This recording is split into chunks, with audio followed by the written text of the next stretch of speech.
எங்க அம்மா வந்து செம்மையா பிரியாணி பண்ணுவாங்க. ஒரு பிரியாணி எக்ஸ்பர்ட் அப்படின்னு சொல்லலாம். எப்படி நீங்க பிரியாணி பண்ண கத்துக்கிட்டீங்க? ஒரு ஸ்டெப்பும் கத்துட்டு அப்படியே கொஞ்சம் கொஞ்சமா கத்து இந்த அளவுக்கு வந்து நிக்கிறேன். இப்போ எத்தனை வருஷமா நீங்க பிரியாணி சமைச்சிட்டு இருக்கீங்க? ஒரு 30 வருஷமா செஞ்சிட்டு இருக்கேன். ஆரம்பத்துல அம்மா எப்படி செய்வாங்களோ அந்த மாதிரியே செஞ்சிட்டு இருந்தேன். அதுக்கப்புறம் என் குழந்தைங்களுக்கு டேஸ்ட்டுக்கு தகுந்த மாதிரி காரம் உப்பு அவங்களுக்கு பிடிக்கிற மாதிரி செய்ய ஆரம்பிச்சேன். அதுவே ரொம்ப நல்லா வந்துருச்சு. ஸோ அதையே கண்டினியூ பண்ணிட்டேன். புதினா, மல்லி, பச்சை மிளகாய், 2 லவங்கம், கொஞ்சம் பட்டை, 4 ஏலக்காய், 2 சின்ன வெங்காயம். இதை டேஸ்ட்டுக்காக நல்லா மிக்ஸ் பண்ணி அரைச்சு அதில் ஊற்றிடணும். அதுதான் என்னோட சீக்ரெட் மசாலா. எல்லாரும் பிரியாணியை சொதப்புறாங்களா நம்ம ஊர்ல?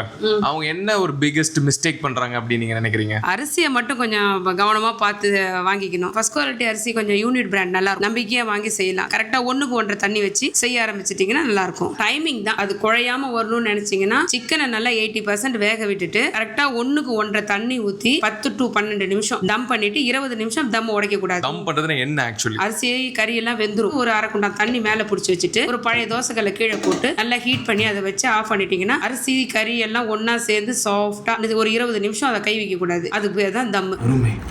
I like very much. Super taste. Chicken biryani ready பண்ணி ஆன்லைன்ல ஸ்விக்கி, ஜொமேட்டோ லிங்க் பண்ணோம்னா சேல்ஸ் நல்லா போகும். கையில வந்து திறமை கையில இருக்குது.